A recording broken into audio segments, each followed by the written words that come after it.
Saya Umalia, mualaf dari negara Thailand, dan saya sudah memulai belajar di An-Hikmah untuk mendalami ilmu agama saya dan untuk bisa sampai kepada orang lain lagi, ya.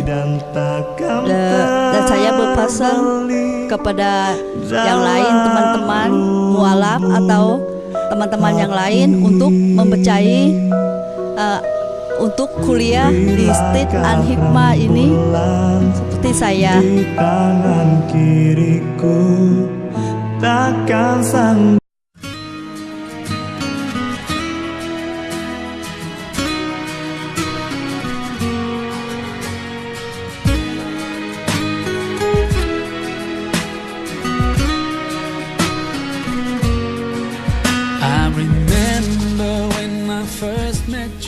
Assalamualaikum warahmatullahi wabarakatuh.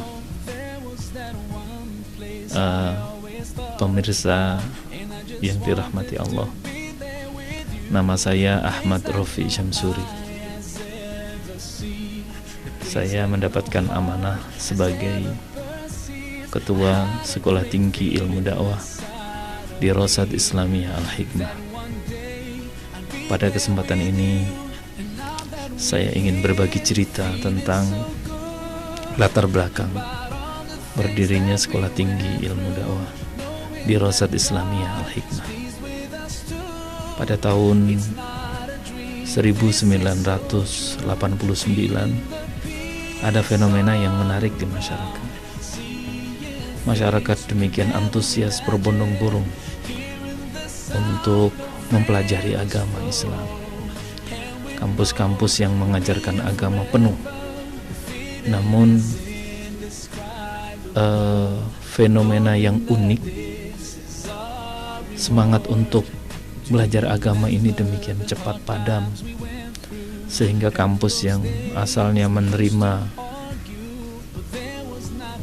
4 kelas di awal semester, akhir semester itu tinggal 1 kelas.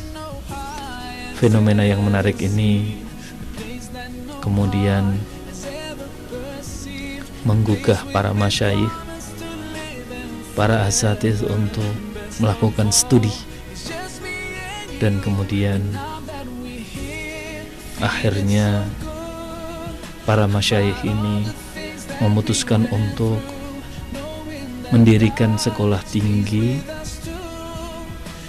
ilmu dakwah ini, yang waktu itu namanya masih Lembaga Dakwah dan Studi Islam Al-Hikmah, atau biasa dikenal dengan Ma'had Al-Hikmah. Maka disusunlah kurikulum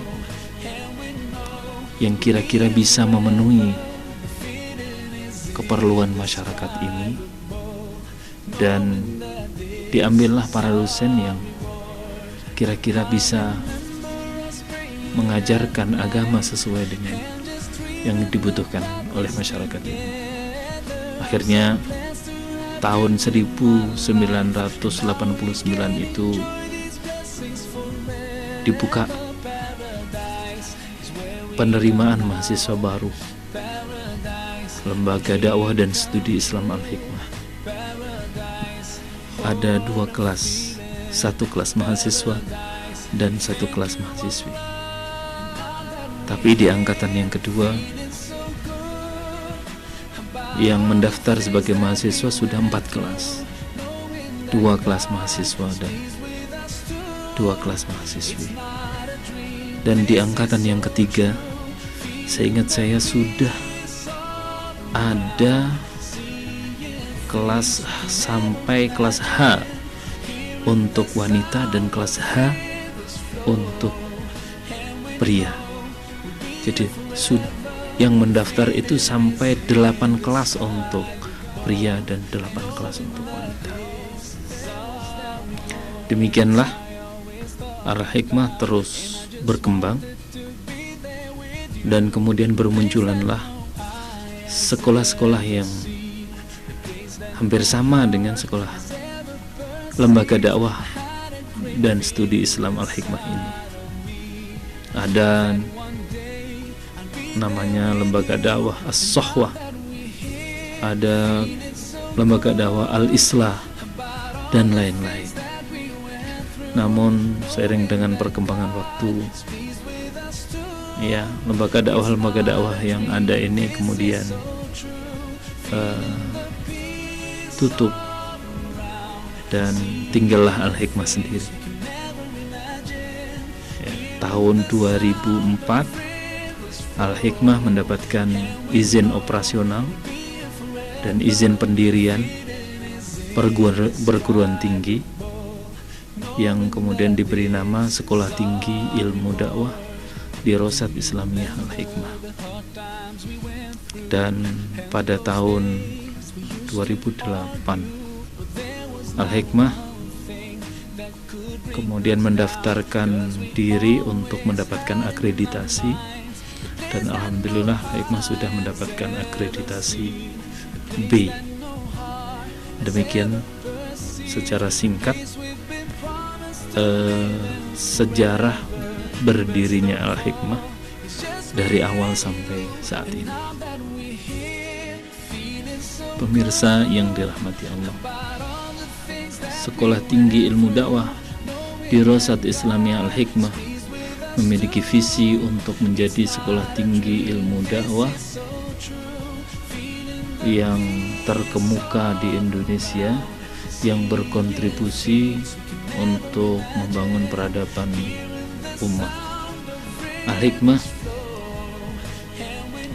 menyelenggarakan perguruan tinggi yang akan mencetak para dai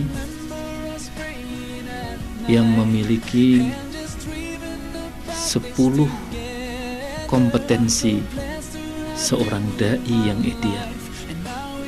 Di antara 10 kompetensi tersebut adalah dai yang memiliki akidah yang kuat, dai yang memiliki akhlak yang mulia, dai yang taat dalam beribadah, dai yang terampil dan mandiri, dai yang sehat baik jasmani dan rohani, dai yang memiliki semangat juang yang tinggi,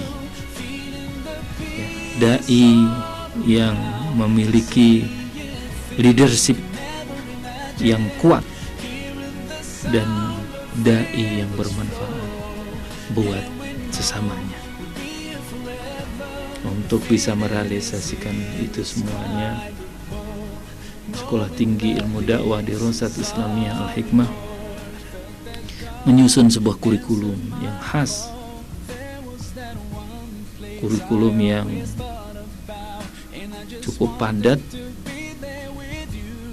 yang akan dipakai untuk membentuk dai sesuai dengan kompetensi dai ideal tersebut. Kurikulum yang ada di dalam Sekolah Tinggi Ilmu Dakwah Dirosat Islamiyah Al-Hikmah ini mencakup seluruh pengetahuan dasar tentang agama, mulai dari akidah, mulai dari akhlak, mulai dari hadis, tafsir, fikih, usul fikih, fiqhud dakwah, sirah nabawiyah, peradaban umat, ditambah dengan kurikulum-kurikulum yang merupakan skill dari seorang dai, yaitu jurnalistik, kemudian public speaking, dan kemudian broadcasting. Alhamdulillah kita memiliki studio radio mini, dan kemudian kita juga memiliki tenaga-tenaga yang sangat bersemangat untuk belajar penyiaran Islam. Pemirsa yang dirahmati Allah, saya akan berbicara kenapa perlu kuliah di Al-Hikmah.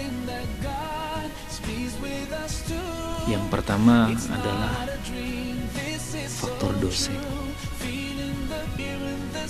Membentuk seorang muslim yang berkarakter,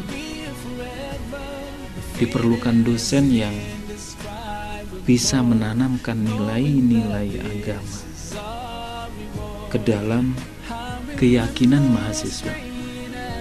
Bukan hanya ilmu pengetahuan yang dibutuhkan, tetapi ilmu pengetahuan yang disertai dengan nilai yang tertanam dengan kuat dalam keyakinan mahasiswa.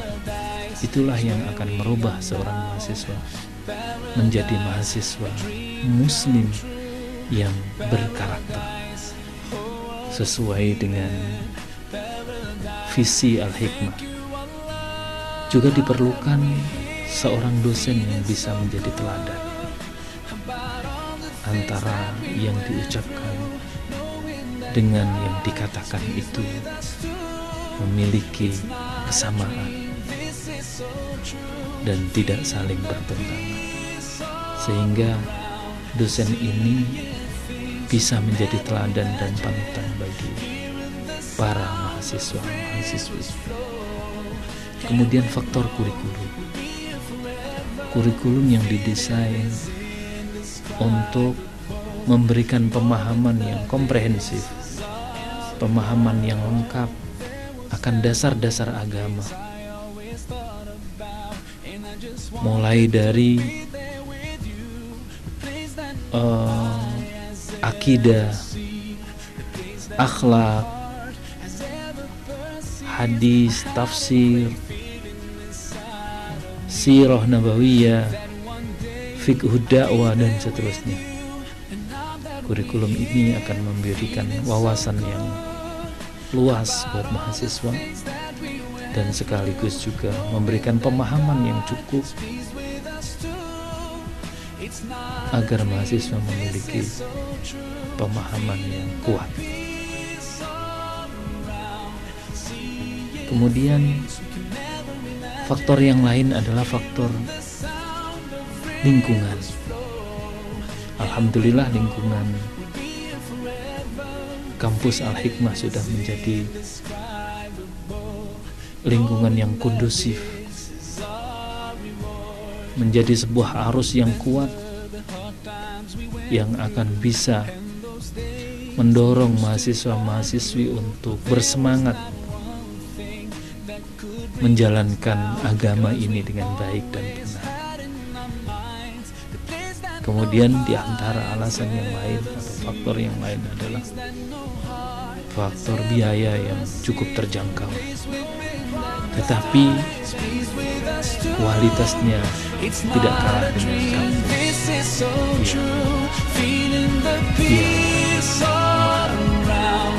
Pikir itu hearing the sound of rivers flow, and we know we'll be here forever. The feeling is indescribable, knowing that this is our reward. I remember us praying at night and just dreaming about this together. I'm so blessed